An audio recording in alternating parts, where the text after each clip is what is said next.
देश के गृह मंत्री राजनाथ सिंह जब आज कश्मीर पहुंचे तो स्वागत उनका फूलों के साथ जरूर हुआ, लेकिन बड़े कांटे हैं कश्मीर की राह पर। आज इसी पर चर्चा होगी। आप देख रहे हैं हल्ला बोल, आपके साथ मैं हूं अंजना ओम कश्यप। लेकिन कश्मीर के मर्ज और उसकी दवा पर बात करने से पहले जरा तस्वीरें आपको दिखाते हैं उस पाकिस्तान की जो बार बार कश्मीर में किसी ना किसी तरीके से बवाल पैदा करने की अपनी कोशिशों से बाज नहीं आता है, क्योंकि उसी पाकिस्तान के अपने आंगन में बलूचिस्तान पे उसकी नजर जाए तो प्रधानमंत्री नरेंद्र मोदी की तस्वीरें और तिरंगा वहां पर लहराते हुए लोग ये साफ बता रहे हैं कि पाकिस्तान की नीतियों के वो खिलाफ हैं और भारत का एक ऐसे वक्त पर साथ जब पाकिस्तान जुल्म और सितम बलूच लोगों पर ढा रहा है, ऐसे वक्त पर प्रधानमंत्री का वो शुक्रिया अदा करना चाहते हैं। इधर पुलवामा में हमला हुआ, गृह मंत्री राजनाथ सिंह पहुंचे हैं। इन सब के बीच सवाल यही है कि किस तरह से कश्मीर के लिए एक रास्ता निकले, क्योंकि अब तो लगभग 50 दिन होने वाले हैं जिस तरह की परिस्थितियां कश्मीर में बनी हुई हैं। तो बलूचिस्तान में पाकिस्तान के खिलाफ प्रदर्शन की ये तस्वीरें बहुत कुछ कह रही हैं। 47 दिन गुजर गए हैं, लेकिन कश्मीर की घाटियों से अशांति गुजरने का नाम नहीं ले रही। हिंसा का सिलसिला जारी है। बुरहान वानी की मौत की आड़ में आतंकी, अलगाववादी अमन पर चोट करने में लगे हैं। इन सब के बीच देश के गृह मंत्री राजनाथ सिंह 1 महीने के भीतर दूसरी बार श्रीनगर पहुंचे हैं। क्या यह दौरा कारगर होगा? क्या कश्मीर हिंसा की सुरंग से बाहर निकल पाएगा?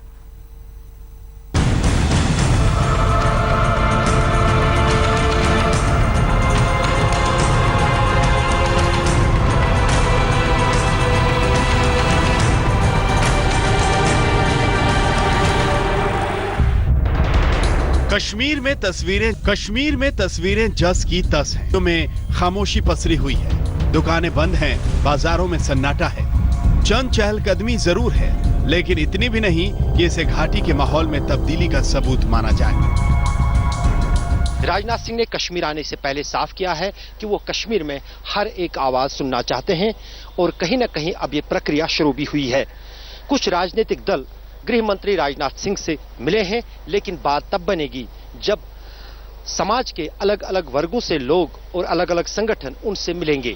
फिलहाल अलगाववादियों की तरफ से राजनाथ सिंह के साथ बातचीत को लेकर कोई प्रक्रिया तो नहीं है, लेकिन माना जा रहा है कि गृह मंत्री कश्मीर यात्रा के दौरान कुछ महत्वपूर्ण घोषणाएं कर सकते हैं, जिनमें अलगाववादियों को बातचीत की दावत भी हो सकती है।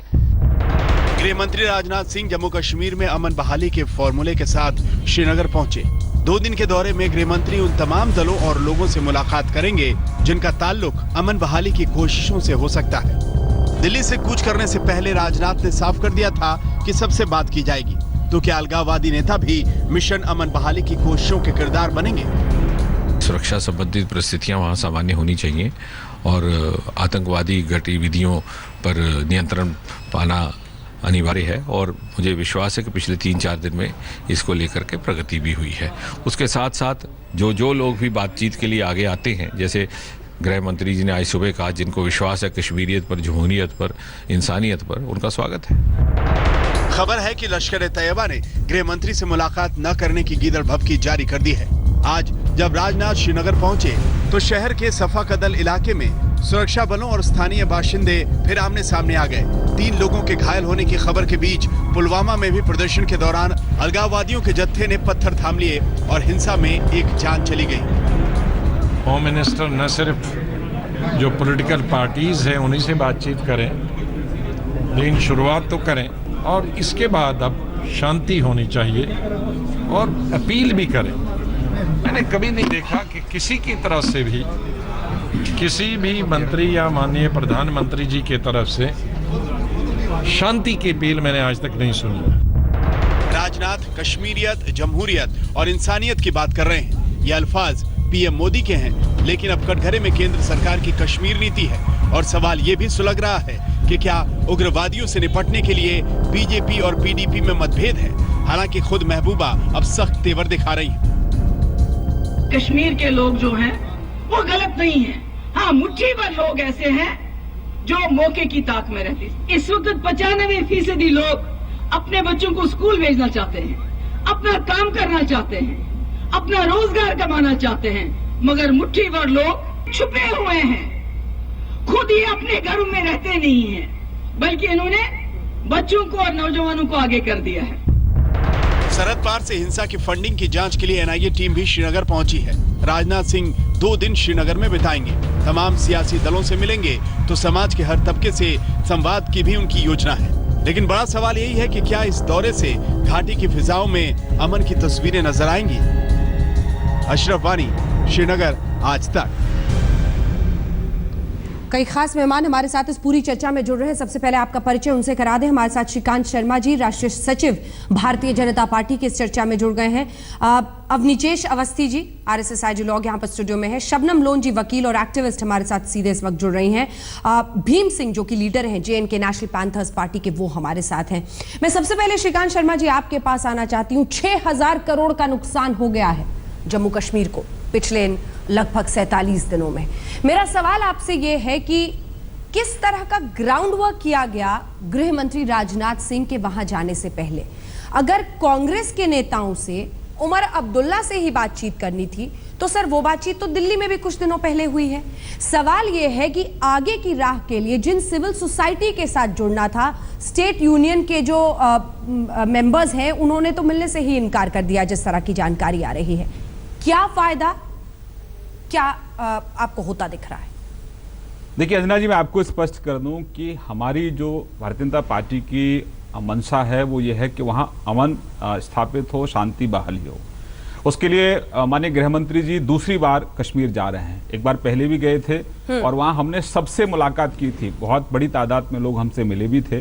और हमारा प्रयास था कि हम सब लोगों से मिलें और जो लोग कश्मीर में अमन में अपना सहयोग दे सकते हैं, शांति बहाली में अपना सहयोग दे सकते हैं, वो तमाम लोग मिले भी। लेकिन ये आज समझने की ज़रूरत है कि एक बहुत बड़ी कॉन्स्पिरेसी ये भारत के खिलाफ लगातार लंबे समय से चल रही है। पाकिस्तान पहले प्रत्यक्ष रूप से हमसे युद्ध लड़ चुका है कश्मीर को लेकर, अब वो अप्रत्यक्ष रूप से कश्मीर में हस्तक्षेप कर रहा है, आतंकवादियों को भेज रहा है। और कुछ ऐसे लोग हैं जिनके माध्यम से जब जब कश्मीर के लोग पूरी तरह से व्यवसाय के लिए तैयार होते हैं, टूरिस्ट सीजन होता है, अमरनाथ की यात्रा होती है। मैं आपको स्पष्ट करूं कि जून के अंतिम सप्ताह में जिस तरीके से वहां वातावरण था, सारे होटल्स बुक थे। डल लेक पर जो लोग थे वो सब बहुत एक्साइटेड थे कि इस बार अच्छा टूरिस्ट आ रहा है, अच्छे लोग आ रहे हैं, इस बार हमारा इनकम बिजनेस बहुत अच्छा होगा। और ये कॉन्स्पिरेसी तरीके से उसी समय आतंकवादियों की मौत के बाद जिस तरह से वहां माहौल को खराब करने की कोशिश की जाती है, मैं मानता हूं कि ऐसे लोगों को अब कम से कम मुंह की खानी पड़ेगी। अब ऐसे लोगों को कश्मीर का जो आवाम है अब वो उनको माफ नहीं करेगा, क्योंकि कश्मीर के आवाम के अंदर उन मुट्ठी भर लोगों के खिलाफ बहुत आक्रोश है। बहुत मन में कुंठा है कि भाई ये लोग बाहर से पैसा लेते हैं, विदेशों में बच्चों को पढ़ाते हैं, और जब टूरिस्ट सीजन होता है, हमारे आमदनी का जब समय होता है, तो ये कश्मीर में कहीं ना कहीं किसी न किसी बहाने से अनरेस्ट कराते हैं। तो अब आप ये कह रहे हैं कि आपको वहां कैसे फायदा होगा, कैसे? भाई हम सब लोगों से मिल रहे हैं। हम कांग्रेस को भी पहले मिले थे, कांग्रेस ने हमारी मिलने को बहिष्कार किया था जब माननीय राजनाथ जी यहाँ गए, और फिर गुलाम नबी साहब ने राज्यसभा के अंदर बहुत लंबी चौड़ी बातें भी कही। हम राजनीति नहीं करना चाहते। देश की जनता बहुत स्पष्ट रूप से जानती है कि कश्मीर की जो समस्या है उसके लिए कौन कौन पार्टियां जिम्मेदार हैं। हम कोई आरोप प्रत्यारोप की राजनीति नहीं करना चाहते। हम तो ईमानदारी से चाहते हैं कश्मीर में शांति बहाली हो, अमन आए, और जो पाकिस्तानी एजेंसियां हमारे जो गुमराह हुए जो लोग हैं, जो नौजवान उनको गुमराह करने की जो कोशिश कर रहे हैं, ऐसे लोगों को भी हम आह्वान करते हैं कि हमारे नौजवान को, अब नौजवानों को भी आह्वान करते हैं, कश्मीर के लोगों को भी आह्वान करते हैं कि जो हमारा नौजवान कहीं ना कहीं गुमराह हो रहा है, ऐसे लोगों के माध्यम से जिनके बच्चे विदेशों में पढ़ते हैं, तो आप सबको इकट्ठा होकर कश्मीर के लोगों को भी, क्योंकि कश्मीर जब जलता है तो पूरे देश के अंदर अनरेस्ट होता है। देश के लोगों का जुड़ाव कश्मीर से है। कश्मीर हमारा मुकुट है, कश्मीर हमारे लिए, हम कश्मीर को अपना मुकुट मानते हैं, हमारी शोभा है कश्मीर। तो हमारा प्रयास है कि हम सबसे बातचीत करें, सबसे मिलें, और जो कश्मीर के इंटरेस्ट में जो लोग हैं, जो कश्मीर में अमन आए, शांति आए, सबसे पहले से मुलाकात कर रहे हैं। इस बार फिर भी मुलाकात करेंगे, लेकिन हाँ, हम ये भी कहेंगे कि अब कम से कम थोड़ी सख्ती के साथ निपटा भी जाए, क्योंकि बहुत ज्यादातर लोग अपने बच्चों को स्कूल भेजना चाहते हैं, और जो नॉर्मल रूटीन जो प्रक्रिया है वो उसमें लोग आना चाहते हैं। बहुत बंद हो गया, लोग तंग आ चुके हैं। तो जो कॉमन मैन है वो बाहर आना चाहता है, उसके लिए हमारी स्टेट गवर्नमेंट भी तेजी से प्रयास कर रही है। चलिए ठीक है, मैं इस पर आऊंगी लौट के आपके पास। शबनम लोन जी, से पहले मैं आपके पास आना चाहती हूँ। कश्मीर अलग है, कश्मीर को आपको समझना पड़ेगा। कश्मीर को जाने बिना आप लोग बोल रहे हैं। इस तरह की लाइनें बोल बोल कर क्या कश्मीर में जो लोग जानबूझकर पिछले 47 दिनों से जिंदगी को पूरी तरह से तबाह कर रहे हैं उनको जस्टिफाई करना सही है? क्योंकि आखिरकार रोजगार का नुकसान हो रहा है और जिस कश्मीरियत की बात होती है उसी को तबाह कर देंगे अगर यूं ही चलते रहे तो। शबनम लोन जी। अंजना जी, आप मुझे आज 1 मिनट जरूर दीजिएगा बोलने के लिए। मैंने श्रीकांत शर्मा साहब की बातें बहुत बारीकी से सुनी, तो मैं इनसे कहना चाहती हूं कि आप लोग जिस तरह से कश्मीर को हैंडल कर रहे हैं, बहुत आदर से मैं आपसे कह रही हूं, आप बहुत गलत तरीके से हैंडल कर रहे हैं। कश्मीर में इस वक्त मौत का सन्नाटा है, यहां पर हर जगह तूफान का साया है।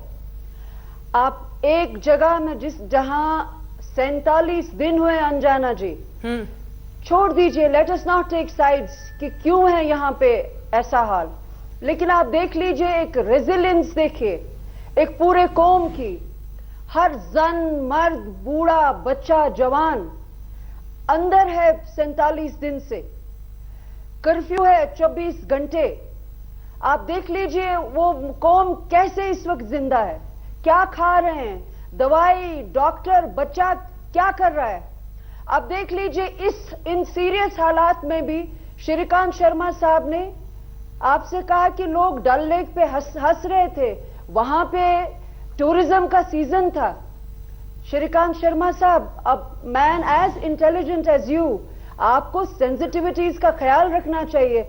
Late the tourist season go to hell. हमारे लोग यहां पर इस वक्त तड़प रहे हैं और आपकी महबूबा मुफ्ती साहिबा जो बार बार कह रही हैं कि बच्चे स्कूल जाना चाहते हैं, मेरा अहले कश्मीर की तरफ से उनको एक सवाल है कि वहां पर डेमोक्रेसी जो है वो 3 महीने, जब उनके वालिद इंतकाल कर गए तो वहां पे वो 3 महीने क्या कर रही थी? उन 3 महीनों को उनको याद आया बच्चों को कहना स्कूल जाओ। वो हुकूमत जो वहां पे 3 महीने पहले बननी चाहिए थी, उसका क्या हुआ? आप लोग पॉलिटिक्स खेलते रहे और वहां पर आपने एक इंस्टीट्यूशन, एक स्टेट को होस्टेज रखा जितनी देर तक आपके पास कोई पॉलिसी सिस्टम नहीं आया, क्योंकि महबूबा मुफ्ती के अपने 2 मंत्री उसको, महबूबा मुफ्ती के 2 मंत्री उसको टॉपल करना चाह रहे थे। एक बात एक तरफ से ये छोड़ दीजिए। दूसरा, मेरा निवेदन है, जिनको मैं बहुत रिस्पेक्ट करती हूं, अरुण जेटली साहब से, मैंने उनकी तकरीर सुनी जो उन्होंने जम्मू में की। वो एक बहुत ही वरिष्ठ वकील है, बहुत ही आदर है मुझे उनका। वो मेरे वकील रहे हैं जब 91 में मुझे कोई प्रॉब्लम हुई थी वहां। लेकिन एक बात है अरुण जेटली साहब, आपसे मुझे कतई ये उम्मीद नहीं थी।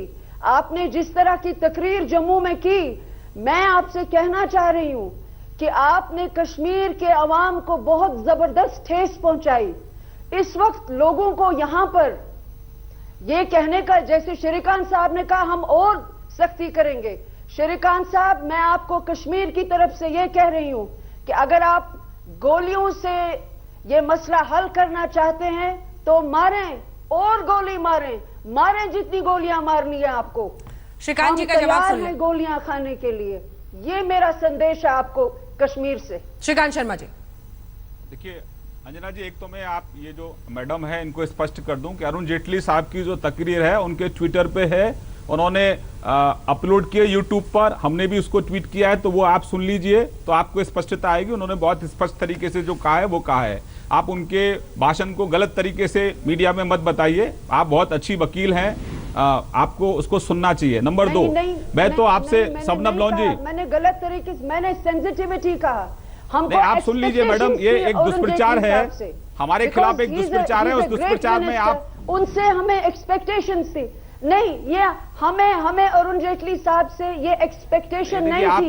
We are hurt. आपने अपनी हम बात उनके कही, तकरीर से हर्ट हुए हैं। यहाँ पे उनके कुछ चंद उनके कुछ चंद मिनिस्टरों के लिए ये उनको नहीं कहना चाहिए था। नहीं, आप फिर वही रट लगा रही हैं। आप दीजिए कि हमारी तरफ से ये मैसेज है that you have hurt us। आप मैडम थोड़ा सुनने का पेशेंस रखिए। शबनम मैडम, मैं ये कह रहा हूं कि उनकी जो उनका जो भाषण है उसको किसी अखबार ने मिसकोट किया था। उनका जो ओरिजिनल स्पीच है वो उनके ट्विटर पे है। आप तो पढ़ी लिखी हैं, आप तो सोशल मीडिया में बहुत एक्टिव भी रहती हैं, तो सोशल मीडिया में उनके ट्विटर हैंडल पे है, उनका भाषण सुन लीजिए और उसके बाद फिर आप अगर टीवी पे कुछ कहेंगी तो आपको क्लियरिटी आएगी। नंबर 1 सख्ती वाले पॉइंट पे जवाब दीजिए श्रीकांत जी, सख्ती वाले पॉइंट पे। हाँ, उसके बाद एक सेकंड सर, आपको रोक रही हूँ, हमारे साथ एक सेकंड सर, हमारे साथ सुहेल बुखारी भी मीडिया एडवाइजर जम्मू कश्मीर सरकार के जुड़ गए हैं, उनके पास मैं आ रही हूँ सर, आप रुके हमारे साथ। श्रीकांत जी जवाब दे लीजिए उसका। तो मैडम शबनम लोन, आप लोगों ने बहुत पॉलिटिक्स कर ली, अब कम से कम कश्मीरियत के लिए, भारत के लिए, देश के लिए, वहां के नौजवानों के लिए, वहां के कॉमन मैन के लिए आप पॉलिटिक्स छोड़ दीजिए।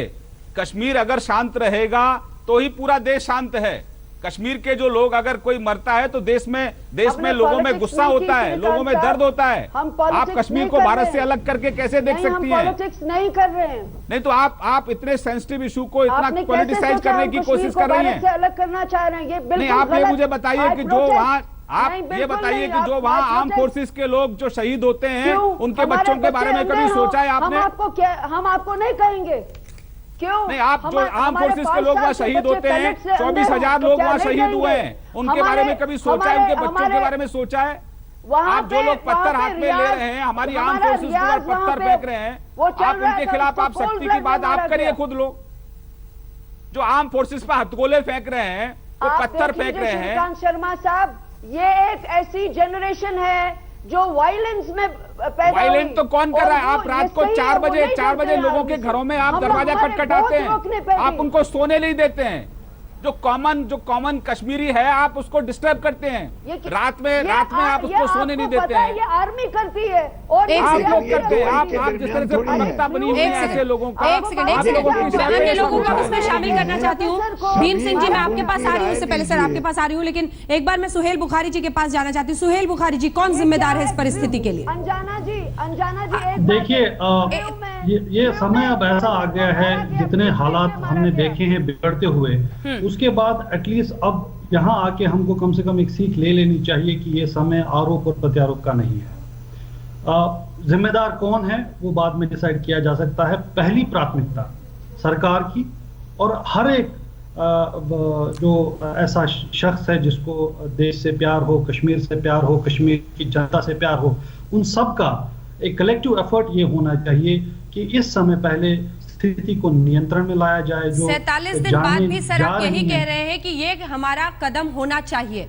मेरा सवाल आपसे ये है कि आपने रीच आउट करने के लिए क्या किया? बंद रखे, कैद रखे। एक सेकंड जवाब।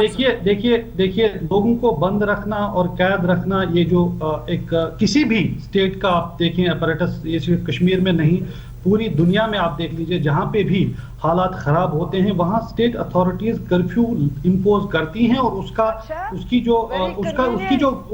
सिर्फ इसलिए किया करते हैं ताकि जो आम जनता है उनकी जान और उनके माल की सुरक्षा की जाए।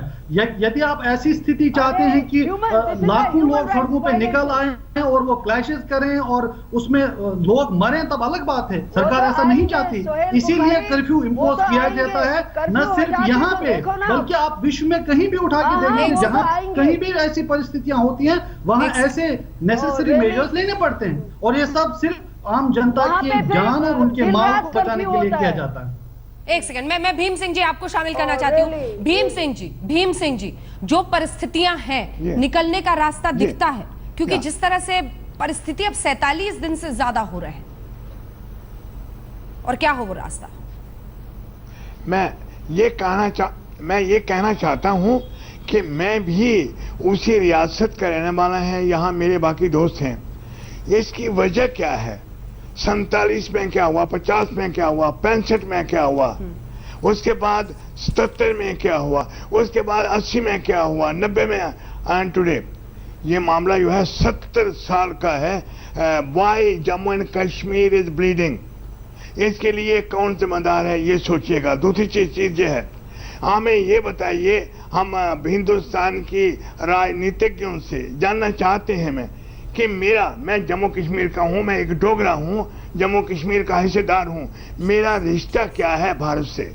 मेरा झंडा जो भारत का झंडा है, मैं कश्मीर में उसको लगा के चल नहीं कर सकता हूं। आपने झंडा मुझे लग दिया।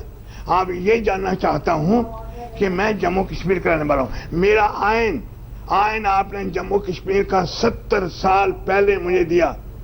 जो महाराजा हरि सिंह का आयन था उसे चेंज करके मुझे दिया। मेरा आयन भारत का आयन क्यों नहीं है? मैं संक्षेप में, in short, I want to tell all my friend, all my colleagues are there, I can see them. Look, जितनी देर तक जम्मू कश्मीर को भारत से इंटेग्रेट नहीं किया गया, जितनी देर तक आर्टिकल 370 में संशोधन, अमेंडमेंट, और क्या अमेंडमेंट कि पार्लियामेंट, जो हमारी पार्लियामेंट है, कश्मीर के लोग हैं, जम्मू के लोग हैं, लद्दाख के लोग हैं, हमारे लोग पार्लियामेंट के अंदर जाते हैं, लोकसभा में, राज्यसभा में। We have no right to move a single resolution on Jammu and Kashmir. This एक ब्रेक के लिए सर मजबूरन मुझे रुकना पड़ रहा है, लेकिन जो बड़ा पॉइंट है आपका उसको समझने की कोशिश करेंगे और फिर जवाब लेंगे आपसे भी। बड़े कांटे हैं कश्मीर की राह पर, बात इसी मुद्दे पर करेंगे, लेकिन तस्वीर आपको एक ऐसी जगह की दिखाएंगे जिसको देखकर यकीन कर पाना मुश्किल है कि ये पाकिस्तान की तस्वीर है, क्योंकि ये पाकिस्तान की ही तस्वीर है जहां तिरंगा लहरा रहा है एक तो, और वहां पर प्रधानमंत्री नरेंद्र मोदी की तस्वीर दिखाई जा रही है, और ये सब कुछ पाकिस्तानी ही कर रहे हैं। दरअसल ये बलूचिस्तान की तस्वीरें हैं, पाकिस्तान में सबसे बड़े प्रांत की, जहां पर पाकिस्तान के जुल्म सितम से छुटकारा पाने के लिए बलूचिस्तान के लोग मदद की गुहार लगाते रहे हैं। और चूंकि प्रधानमंत्री ने 15 अगस्त के अपने भाषण में बलूचिस्तान का जिक्र किया, वो शुक्रिया अदा करने के लिए ऐसा कर रहे हैं। इन सब के बीच अब कश्मीर के मुद्दे पर वापस चर्चा की शुरुआत करती है, और एक सवाल मेरा है जिस पर मैं सबसे चाहती हूं कि हां या ना में जवाब मिले। सबसे पहले मैं आपसे इस पर बुखारी साहब, और उसके बाद से शबनम लोन जी, श्रीकांत जी, सबका जवाब चाहती हूं, भीम सिंह जी आपका भी। क्या जो विपक्षी पार्टियों का कहना है कि अलगाववादियों से भी, हुर्रियत से भी बात करने की जरूरत है, उससे आप सहमत हैं? क्या आप भी ये मानते हैं बुखारी साहब कि अलगाववादियों से बातचीत होनी चाहिए सरकार की, हां या ना? देखिए, ये सरकार, जो जम्मू कश्मीर की सरकार है, ये बनी है एजेंडा ऑफ अलायंस को लेके, जिसमें भाजपा और पीडीपी ने कुछ मुद्दों पे सहमति जाहिर की, उसको एक छोटे से कागज के रूप में तैयार किया गया, दोनों ने उस पर अग्री किया, तब जाके सरकार बनी है। और उसमें भी इस बात का जिक्र किया गया है कि जितने भी रेलेवेंट शेड्स हैं पॉलिटिकल स्पेस के, उनको इंगेज किया जाएगा, ताकि जम्मू कश्मीर का जो मसला है उसमें कहीं ना कहीं जो हल की ओर बढ़ा जाए। तो जो आपका जवाब है उसका मतलब हाँ है साहब या ना है? देखिए, ये जम्मू कश्मीर और इससे रिलेटेड जो मुद्दे हैं वो इतने कॉम्प्लेक्स हैं कि उनमें हाँ और ना बोल के मसले को दबाया नहीं जा सकता। ये प्रोसेस की बात है, कोई स्विच नहीं है जिसको ऑन और ऑफ किया जाए। गंभीर मसला है जिसके मल्टीपल लेयर्स हैं और हर तह में आपको जाना पड़ेगा यदि आपको लास्ट चाहिए। जैसा कि प्रधानमंत्री नरेंद्र मोदी जी ने खुद कहा है कि इस मुद्दे पे ये सिर्फ डेवलपमेंट का इशू नहीं है, बल्कि लास्टिंग जो रेजोल्यूशन है, जो पीस का मुद्दा है, उस पे काम करने की साफ कहना चाहिए। फिर से आपसे मैं पूछ रही हूं सर, मेरा सवाल आपसे यह है कि क्या अलगाववादियों से, हुर्रियत से सरकार की बात होनी चाहिए, हां या ना? देखिए, एक बार फिर से आप वही स्विच ऑन ऑफ करने वाली बात कर रही हैं। आप देख रही हैं कि भारत सरकार पिछले कई दिनों से जो बातचीत हो रही है, चाहे वो श्रीनगर में आज दूसरी बार हमारे गृह मंत्री आए हुए हैं, उनसे बात हो, या फिर खुद जो अपोजिशन की डेलीगेशन है वो दिल्ली गई, प्रधानमंत्री से मिली, जो प्रेसिडेंट है उनसे मिली। तो यदि ये सिर्फ बातचीत उन लोगों से करनी है जो ऑलरेडी आपसे बातचीत कर रहे हैं, तो उसका क्या फायदा निकल के आने वाला है? मसला ये है कि उमर अब्दुल्ला और कांग्रेस के नेताओं से तो दिल्ली में भी बात हो गई थी। आप डिफर करते हैं, जो ओपिनियन्स अलग अलग है, वहां बात कीजिए। हाँ। उसको नाम देने की क्या जरूरत है? जितने भी स्टेक होल्डर्स हैं, चाहे वो किसी भी पॉलिटिकल आइडियोलॉजी के लोग हों, एक बार मिलके उनसे बात करने में क्या हर्ज है? और अगर अलगाववादियों से इससे पहले बात हो चुकी है तो आज बात करने में क्या गलत है? ठीक है, शबनम लोन जी, आपकी राय इस पर? वो अलगाववादी हाँ या ना? शबनम लोन जी, हाँ या ना? अंजाना जी, आपने पहले, सबसे पहले मैं आपको बताऊं कि आपने सुहेल बुखारी साहब का जवाब सुना ना, इसमें आप, ये प्रॉब्लम है जम्मू एंड कश्मीर की एक बहुत बड़ी, कि यहाँ के जो सियासतदान है, पर्टिकुलरली जो मेन स्ट्रीम वाले हैं, इनको उम्र हो गई है न्यू दिल्ली को ब्लैकमेल करते हुए, क्योंकि इनको अच्छी तरह से मालूम है कि इनका कोई लोकस नहीं है इधर लोकल लेवल पे, लेकिन नई दिल्ली को ब्लैकमेल करना इनका सबसे बड़ा यूएसपी है। अब आप देख लीजिए मेरी रिप्रेजेंटेटिव का कोई लोकस सीधी स्टैंड राय नहीं है है, बाकी सब अभी दोनों को सुनिए, जो चुने हुए प्रतिनिधि है उनको छोड़ के बाकी सब बात यहाँ पे करने लोकस दीजिए स्टैंड सोहेल है। साहब। अरे आपके देखिए, आपको मालूम है क्यों? क्योंकि इनके जो एक वरिष्ठ मंत्री हैं उनका नाम नईम अख्तर है, उनको यहाँ पर मिलिटेंसी का गुरु कहा जाता है। और श्रीकांत शर्मा साहब, मैं आपसे रिक्वेस्ट करूंगी कि आप आप उनका बायोडाटा देख लीजिए। आप आरोप और प्रत्यारोप तो ये लगातार चल रहे हैं। देखे जा सकते हैं और अगर बायोडाटा देखने बिकॉज ऑफ मिलिटेंट एक्टिविटीज मुश्किल हो जाएगा लोगों का समझ में आया बात आपको। करना। और मेरी दूसरी ये राय है कि ये बायोडाटा कहना देखे जाए तो सबके देखे जाएंगे कि ये और कहना सामने सुनिए। आएंगे बायोडाटा तो फेस करना मुश्किल हो जाएगा। एक सेकंड। अरे सोहेल बुखारी ज्यादा, अरे सोहेल बुखारी हम सब जानते हैं, मेरे पास सबके बायोडाटा है और मैं अच्छी बात वकील है। हूँ और मैं बड़ी जिम्मेदारी अच्छी से ये बात है, कह मैडम। रही हूँ क्योंकि हमारे कश्मीर में आग लगी हुई है ये और ये लोगों के घर खाली हो रहे हैं, कश्मीर जल रहा है और कुछ लोग इसमें आराम कर रहे हैं। ये पेन बर्दाश्त नहीं करेंगे। ये मसले का हल हम ढूंढ के नहीं, किसी का ये नहीं पेटेंट होगा। नहीं है। हम सब जानते हैं। और सुनिए, लोगों का दर्द एक सेकंड अपनी जय श्री बोलना चाह रहे हैं। एक सेकंड आप दोनों को रोक रही हूँ, आप दोनों को रोक रही हूँ। शबनम जी का स्टैंड क्लियर नहीं हुआ है। शबनम जी, अंजना, एक सेकंड मैम सिर्फ एक सेकंड रुक जाए। अवनी जय श्री, अवनी जय श्री। अंजना जी, पिछले 47 दिनों से शबनम जी कह रही हैं कि कश्मीर जल रहा है, उसका दुख दर्द मुझे भी है, उसका दुख दर्द समूचे भारत को है। कोई भारत का कोई भी आदमी, कोई भी नागरिक ऐसा नहीं है जिसमें जो इस समय कश्मीर की स्थितियों से परेशान ना हो। लेकिन ये बात सिर्फ 47 दिनों की नहीं है शबनम जी। जिस दिन 26 साल से 67,000 कश्मीरी पंडितों के परिवार जिन हालातों में रह रहे हैं, जिन स्थितियों में वहां से बाहर निकले, मैं पूछना चाहता हूं कि उस दिन कितने मशाल जुलूस निकले, उस दिन कितने मानवाधिकार आयोग आए, उस दिन तब कश्मीर के लेकर के कितने लोगों का दर्द सामने आया? तब कोई सामने नहीं आया। आज समूचे विपक्षी दल प्रेसिडेंट के पास चले गए। शबनम जी मैं आधे घंटे से चुप हूं। शबनम जी आधे घंटे से मैं चुप हूं। मुझे लगता है अंजना जी बिल्कुल साफ सी बात यह है कि कश्मीर की समस्या को अगर आप सिर्फ 47 दिन की समस्या के रूप में देखेंगे तो इस समस्या का हल कभी भी नहीं हो सकता।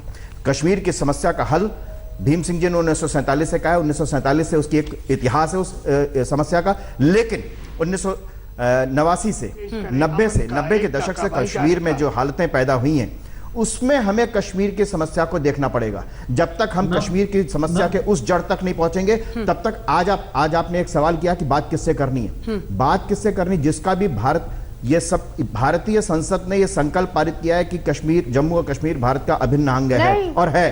अगर जिस भी व्यक्ति का भारत के संविधान में आस्था है उससे बातचीत की जा सकती है। और जो पत्थर लेकर के आता है, जो भारतीय सेनाओं पर पत्थर, जो भारतीय सेनाओं के सामने पत्थर लेकर के आता है, उससे बात नहीं की जा सकती। बातचीत होती है टेबल पर, बातचीत पत्थरों के माध्यम से नहीं होती है। बड़ी साफ सी बात है। देश के किसी भी हिस्से में अगर शांति होती है वहां पर पुलिस, बीएसएफ, पैरामिलिट्री फोर्सेस और सेना जाती हैं। ये कोई कश्मीर के साथ अकेली बात नहीं है। वहां के अमन पसंद लोग, वहां के अमन पसंद लोगों के लिए, वहां के अमन पसंद लोगों के लिए सेना का होना वहां जरूरी है। पत्थर से बातचीत तो नहीं हो सकती शबनम जी, ये तय है। इसके बाद श्रीकांत जी आपके पास। नहीं, हमारे राजनाथ सिंह साहब यहाँ तशरीफ लाए। शबनम जी कम से कम पत्थरबाजी का तो विरोध करिए ना। आप कम से कम ये तो कहिए जो पत्थरबाजी कर रहे हैं इनका तो विरोध करिए ना। आप कहिए ना उनको रोकिए जाकर के, उनको रोकिए जाकर के। बहुत ज्यादा विरोध कर रही हूँ, उनको रोकिए जाकर के। आप बहुत ज्यादा विरोध कर रही हूँ। सुनिए मेरी बात सुनिए। जब राजनाथ सिंह साहब यहाँ तशरीफ लाए तो मेरी एक बात सुनिए। मैं ये चाह रही थी कि वहां पे एक ज्वाइंट पार्लियामेंट्री डेलीगेशन आता हमारे राजनाथ सिंह साहब के साथ, जिसमें लोकसभा से और राज्यसभा से फ्रॉम अक्रॉस पार्टी लाइंस एक डेलीगेशन आना चाहिए था। ये क्या कर रहे हैं आप लोग? आपको अंदाजा भी है कि इस जगह में क्या हो रहा है?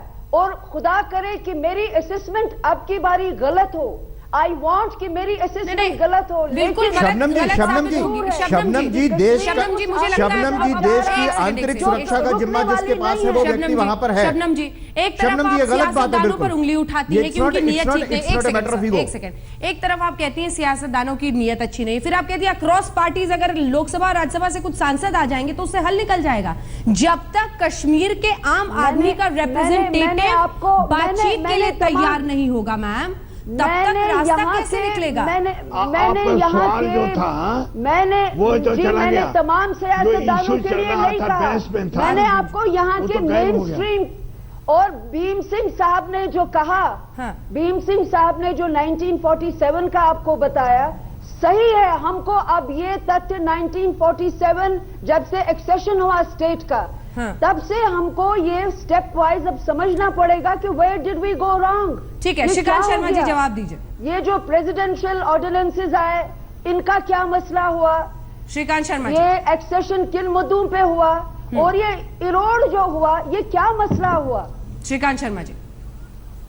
देखिए अंजना जी, शबनम लोन बहुत बड़ी एडवोकेट हैं। आरिफ भीम साहब इसके बाद। अब मुझे लगता है कि इस तरह के जो लोग हैं, इनको अब जो कश्मीर में जो हालात खराब करने वाले लोग हैं उनके खिलाफ लामबंद होना चाहिए।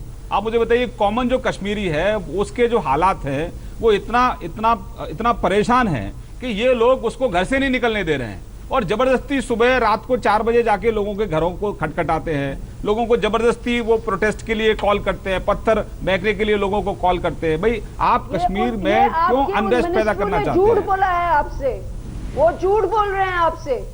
मैडम आप सुन लीजिए, आप सच बोल रही है कर रहे हैं, मैं और मैडम। आप मतलब इस चैनल पर सिर्फ आप ही सच बोल रही हैं, बाकी सब झूठ बोल रहे हैं। आप लोगों को बरगलाने का काम बंद कर दीजिए मैडम। कश्मीर भारत का है, कश्मीर सब भारतीयों का है। और आपका जो दर्द है ना, जो दर्द आपका भी झलक रहा है, जब कश्मीरी पंडितों को वहां से भेजा गया था, तब उस समय अगर आपका दर्द इस तरीके से झलकता तो मुझे लगता है कि यह समस्या बहुत पहले समाप्त हो जाती। कम से कम आप जैसे पढ़े लिखे लोग, अलगाववादी हमारे जो नौजवान लोग हैं, जो गरीब तबके के हैं, उनको गुमराह कर सकते हैं। आप अगर गुमराह होते हैं तो ये अच्छी बात नहीं है। आप लोगों को कश्मीर के लिए, देश के लिए, कश्मीरियत के लिए, जम्मूत के लिए, लद्दाख के लिए आपको कम से कम कोई मौका, जो अलगाववादी ताकतें हैं, जो भारत विरोधी ताकतें हैं, कम से कम आपके शब्दों से उन लोगों के हौसले नहीं बढ़ने चाहिए। आपके कम से कम शब्द ऐसे होने चाहिए कि जो कश्मीर में अशांति पैदा कर रहे हैं उन लोगों को डिमोरलाइज कैसे किया जाए, आपके शब्द उस तरीके से होने चाहिए। आप ऐसे लोगों को क्यों प्रमोट कर रहे हैं जो कश्मीर में अशांति फैला रहे हैं? शर्मा साहब, आपके एक वरिष्ठ, आपके श्रीकांत शर्मा साहब, आपको मालूम है आपके एक वरिष्ठ वजीर है, उनकी बीवी ने इतना बड़ा मकतब लिखा इस सरकार के खिलाफ। आपके मिनिस्टर की बीवी हैं वो, उन्होंने मैं तो मैडम आपसे बात कर रहा हूं, सरकार के खिलाफ। मैं शबनम लोन से बात कर रहा हूं। आप तो एडवोकेट हैं, आप तो इस देश के संविधान में भरोसा रखती है कि नहीं रखती है? आप अपने मंत्री से तो बात करें। अरे मैं आपसे बात कर रहा हूं, आप मंत्री की बात कर रही हैं। आप दुष्प्रचार मत करिए। आप इस देश में, आप इस संविधान, देश के संविधान में यकीन रखती है नहीं रखती है? सराहा गया। आप अपनी जिम्मेदारी से मत भागिए मैडम, आप अपनी जिम्मेदारी से मत भागिए। आप अगर एडवोकेट हैं, इस देश के संविधान में यकीन रखती है कि नहीं रखती हैं? आप भागेंगे श्रीकांत साहब, तो जिम्मेदारी से मत भागिए, अपनी जिम्मेदारी का निर्वाह करिए। जिम्मेदारी से हम कभी नहीं भागेंगे। तो जो पत्थर फेंक रहे हैं, पत्थर जो फेंक रहे हैं फौज के ऊपर, आरोप और प्रत्यारोप फिर शुरू हो गए। शबनम जी, मैं आपसे एक निवेदन करूंगा। कश्मीर की समस्या का हल के बारे में अंजना जी आप बात कर रही हैं। वहां के जितने भी रिप्रेजेंटेटिव डेमोक्रेसी, हमारी प्रतिनिधित्व लोकतांत्रिक प्रक्रिया है, जितने भी लोग चुन के आए हैं, वो पत्थरबाजों के सामने खड़े हो जाएं कि आर्म फोर्सेस से पहले हमारे ऊपर पत्थर फेंको। वो रिप्रेजेंट करते हैं ना कश्मीर की जनता को, कश्मीर की जनता को रिप्रेजेंट करके वो विधानसभा में बैठे हैं, वो वहां पर आए, घाटी के जितने विधायक हैं, कि ये सब बंद होना चाहिए। इसके बाद आपकी जो भी मांगे होंगी, मांग तो बताएं। मांग तो मालूम नहीं है, मांग तो किसी को मालूम ही नहीं है किसी को। ये तो बताएं मांग है क्या उन पत्थरबाजों की, भीम सिंह जी, उन पत्थरबाजों की, जिन पत्थरबाजों के बारे में जिनको गुमराह युवा कहते हैं। शबनम जी, उनकी डिमांड क्या, उनकी मांग क्या, उनकी मांग के बारे में आप बताइए। कश्मीर का सेल्फ, आप सिर्फ इतना कह रही कश्मीर जल रहा है, कश्मीर जल रहा है, लेकिन इसके लिए जिम्मेदार कौन है? जिम्मेदार शबनम जी, जब तक इस बात को लेकर के बिल्कुल तमाम विपक्षी दल, और मैं इसमें पक्ष और विपक्ष, मैं कश्मीर के संदर्भ में पक्ष और विपक्ष दो नहीं बांटना चाहता। कश्मीर के संदर्भ में पक्ष और विपक्ष नहीं बांटना चाहता। एक सुर से चाहे वो सलमान खुर्शीद हो चाहे गुलाम नबी आजाद हो, वो पाकिस्तान को क्लीन चिट देना बंद करें। हाफिज सईद और सफाउल्लाह खान जो निरंतर भारत के खिलाफ जहर उगलते हैं, कश्मीर के आतंकवादियों को भड़काते हैं, कश्मीर के युवाओं को भड़काते हैं, उनके खिलाफ आवाज आनी चाहिए। यह समस्या बहुत जल्दी हल हो जाएगी। हाफिज सईद के खिलाफ जबरदस्त कार्रवाई कीजिए, हम आपके साथ हैं, कीजिए उसके खिलाफ कार्रवाई। क्यों नहीं उसके खिलाफ कार्रवाई? शबनम जी, हाफिज सईद के चेले बुरहान वानी के साथ खिलाफ कार्रवाई की गई थी ना। हाफिज सईद का ही तो चेला था ना बुरहान वानी, उसके खिलाफ कार्रवाई की गई, बुरहान वानी जो है, इसका मकसद बुरहान वानी कोई गुलाब का फूल लेकर के नहीं आया था, AK-47 होती थी उसके हाथ में। बुरहान वानी के हाथ में AK-47 थी। कितने सरपंचों की हत्या की थी उसने? और हमने कार्रवाई नहीं की। एक ब्रेक के लिए हमें रुकना पड़ रहा है, लेकिन शबनम लोम जी, कुछ बातें साफ होनी चाहिए। कांटे हैं कश्मीर की राह पर, लेकिन यहीं से आगे रास्ता निकलेगा। गृहमंत्री राजनाथ सिंह वहां पर बातचीत करके 2 दिन का उनका ये दौरा है, रास्ता निकालने की कोशिश कर रहे हैं, लेकिन इन सब के बीच पाकिस्तान के सामने बलूचिस्तान का आईना। तस्वीरें बलूचिस्तान की, तस्वीर नरेंद्र मोदी की, तिरंगा लहराता हुआ। पाकिस्तान के लिए इससे बड़ा तमाचा नहीं हो सकता। वही पाकिस्तान जो दबे पांव, पीछे के रास्ते पैसे पहुंचाकर, लोगों को बरगलाकर पत्थरबाजी कराता है पाकिस्तान में। जरा बलूचिस्तान तो संभाल ले पहले। देख